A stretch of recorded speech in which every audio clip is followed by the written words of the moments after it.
Yeah, unfortunately, we've got to talk about, the Ronnie Bell injury. Yeah. I'll kick it to you and really get your thoughts, and then we can kind of go on from there. So, what are your thoughts on the Ronnie Bell injury? It's tough. It's unfortunate.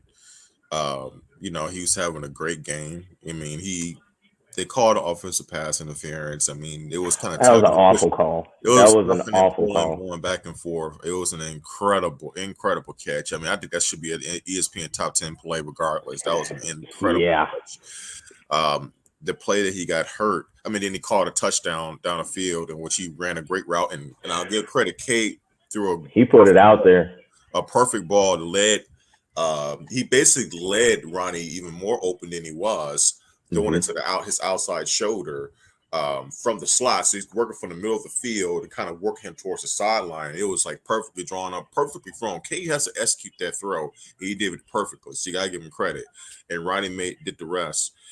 Even the play he got hurt. It was a great return. Yep. And I Yeah. think ironically, uh, the broadcast, I think Dan Orlowski was like, hey, Ronnie Bell is really dangerous. I wouldn't kick it right to him, and he gets A line drive. line Kick it drive. right to him. But Yep. he was one level away from breaking it through. But looks like he probably got tangled up or something like that. So it's unfortunate, but it looks serious. But we'll find out what it is. But it has to be next man up. Hmm.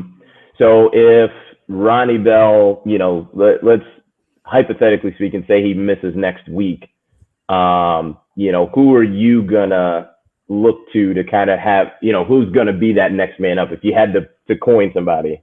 And AJ obviously, it's Henning. just AJ okay. Henning, got to use guys like AJ Henning. They showed today that they have their explosive plays. Um, He no, was fast. he's really fast, man. Quorum in the running. I love the tandem for Haskins and Quorum. We can talk about the percentage breakdown of run versus pass eventually, but I thought that our 1-2 tandem at running back proved that they were worth the hype they got. They are different, but they are a complement to each other, and that works really well for them. I think Sackerstill, Sanders still, yeah. finished still. He's going to have to step up, but he's a talented kid. And also Eric All, our tight end. He's a big target.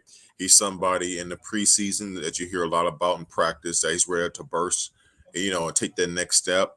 He's another guy they're going to have to rely on. They have enough talent to get it done. They have the athletes. But Ronnie Bell's a big loss. He's a big loss. Yeah, he's because he's really the when you look at the pass game, at least for me, like he is the focal point. He's your wide receiver one. Like it's a big deal to not have him next week. And honestly, I'm surprised that we really didn't see much of Sanders still. We didn't see much Cornelius Johnson. I mean, they were on the field, but they didn't really get the ball much. They didn't touch the ball. So that was kind of a little. I was just expecting to see those guys, like you know what I mean, touches at least, because I would look at it today and like and I would pose the question to you, like, do we even know what we have with Cornelius Johnson or Mike Sanders still in the pass game? Like we don't, you know what I mean? Like we're not in that position right now. So I agree with you. I think it probably is going to be more just the guys that you currently have, just getting them the ball a little more. Corum catching the ball out of the backfield, Haskins. Although I don't think he's in the normal rotation, even Donovan Edwards, like he looked really good, really shifty. So I think there's guys that are ready to go, but you just would have loved to see those guys getting the ball, today, to where we would already know kind of what's going on as far as who can we lean on. Yeah, yeah, and that's the part where you have to try when you look at this game. It's easy to get caught up in the score. Like, hey, we put up 47 points. That's a Hmm. great offensive output, and it is.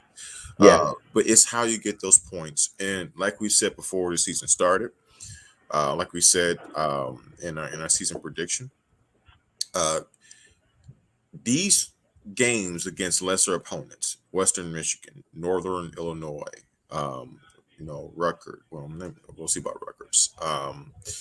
You have to use those games as a means to practice and experiment with your offense. Take some shots down the field. Work those guys like Cornelius Johnson.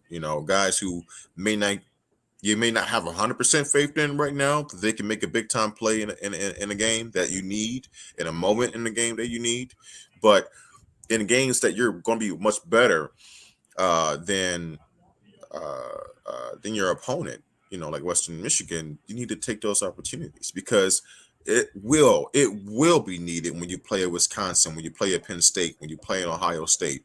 I mean, you look at the Penn State Wisconsin game right now; they're in a dogfight, a low scoring game. Why? Hmm. Not because the offenses are not good, but because they are two really strong teams, very talented, very disciplined, and it's a margin. The margin of error is very, very small, right?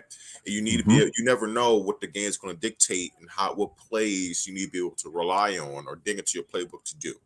And unless you practice that, it's hard to just do that when you need it, right? So that's why it was kind of disappointing to see Kate had limited passing attempts. I know that they ran the ball so effectively, but the point is, chances are you won't be able to run the ball like that when you want it and shred a defense against the bigger teams. That's where it gets concerning.